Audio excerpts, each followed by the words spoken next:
વિસાવદર અને કડીની પેટા ચૂંટણી માટે જ્યારે આજે ફોર્મ ચકાસણીનો દિવસ હતો ત્યારે એ સામે આવ્યું હતું કે વિસાવદરમાં જે ભાજપના ઉમેદવાર કિરીટ પટેલ છે તેમનું ફોર્મ છે તે ક્યાંક રદ થઈ શકે એમ છે। હવે એ જ બાબતે અત્યારે એક નવો ખુલાસો સામે આવ્યો છે। નમસ્કાર, આપ જોઈ રહ્યા છો નિર્ભય ન્યૂઝ અને હું છું આપની સાથે રિદ્ધિ।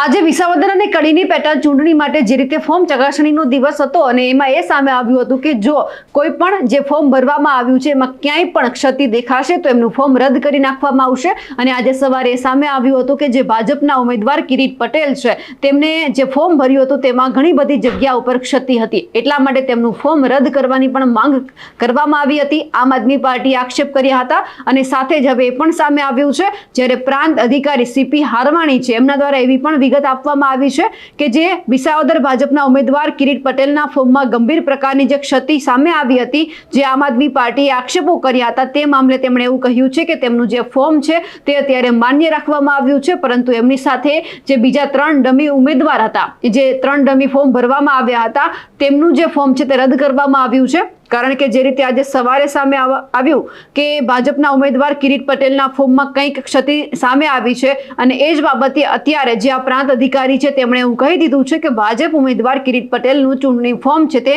માન્ય રાખવામાં આવ્યું છે। અને આ સાથે જ કેવા ગંભીર આક્ષેપ હતા તો તેમની એ પણ વાત કરી લઈએ કે ભાજપના ઉમેદવાર કિરીટ પટેલના ફોર્મ ગંભીર પ્રકારની ક્ષતિ હોવાની ચકાસણી દરમિયાન વાંધો ઉઠાવવામાં આવ્યો હતો અને આમ આદમી પાર્ટીએ કહ્યું હતું કે જે ભાજપના ઉમેદવાર છે તેમણે સરકારી ફોર્મમાં બદલાવ કર્યો અને પોતાની મરજી મુજબનું ફોર્મ રજૂ કર્યું હતું તે અંગે વાંધો અમે ઉઠાવ્યો છે। આ સાથે જ તેમણે એવું પણ કહ્યું હતું કે ઉમેદવારે ઉમેદવારી કરતી વખતે સરકારે નકલી કરેલ ફોર્મેટ પ્રમાણેના નમૂનામાં એફિડેવિટ આપવાની હોય છે, પરંતુ ભાજપના ઉમેદવાર જે કિરીટ પટેલ છે તેમણે સરકારી ફોર્મેટમાં ચેન્જ કર્યું હતું અને કેટલીક વિગતો છે તે પણ છુપાવી હતી અને ખોટી વિગતો પણ રજૂ કરી હતી। ફોર્મેટમાં ચેન્જ કરીને અમુક વિગતો નહીં દર્શાવવા બદલ પણ ભાજપના ઉમેદવાર કિરીટ પટેલનું ફોર્મ રદ થાય તેવી સંભાવના હતી, પરંતુ અત્યારે સામે આવ્યું છે કે જે રીતે ઈરાદાપૂર્વક કેટલીક વિગતો છુપાવી હોવાના જે આક્ષેપ કર્યા હતા આમ આદમી પાર્ટીએ તેમના ક્યાંક જે આક્ષેપો છે તે હવે ફગાવી દેવામાં આવ્યા છે અને ફોર્મ છે તે અત્યારે સ્વીકારી લેવામાં આવ્યું છે, કારણ કે કાલે ભર્યું હતું પછી સામે આવ્યું હતું કે ક્યાંક ફોર્મ રદ થઈ શકે એમ છે, પરંતુ હવે રદ નહીં થાય એટલે હવે આ ત્રિપંખીયો જંગ જબરદસ્ત જામવાનો છે। હવે સૌથી પહેલા તો પ્રાંત અધિકારી સાથે અમારા રિપોર્ટરે જે વાતચીત કરી તે સાંભળીએ। એસટીએમ વિસાવદર? હા, સાગર નિર્મલ વાત કરું છું, પ્રેસ રિપોર્ટર જુનાગઢથી। હા બોલો।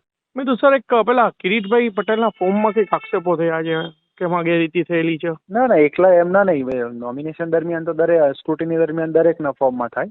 ઓકે કે ભાઈ આ ભૂલ છે કે આ ભૂલ છે એ પ્રકારનું।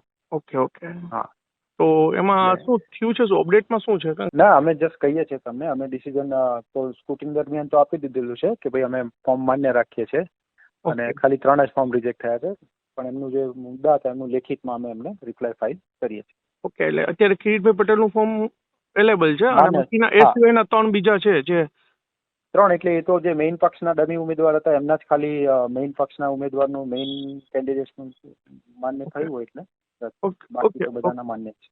ઓકે, બાકી કોઈ પ્રોબ્લેમ નથી એવું છે ને? ઓકે, ધન્યવાદ સર। હવે જે રીતે સામે આવ્યું છે કે કિરીટ પટેલનું ફોર્મ છે તે માન્ય રાખવામાં આવ્યું છે, પરંતુ એમની સાથે જે ડમી ઉમેદવારો હતા તેમનું ફોર્મ રદ કરવામાં આવ્યું છે, તે લઈને આપ શું માનો છો કમેન્ટ કરીને ચોક્કસથી જણાવજો। સાથે જ મારી નિર્ભય ન્યૂઝ ચેનલને લાઇક, શેર અને સબસ્ક્રાઇબ કરવાનું ભૂલશો નહીં। નમસ્કાર।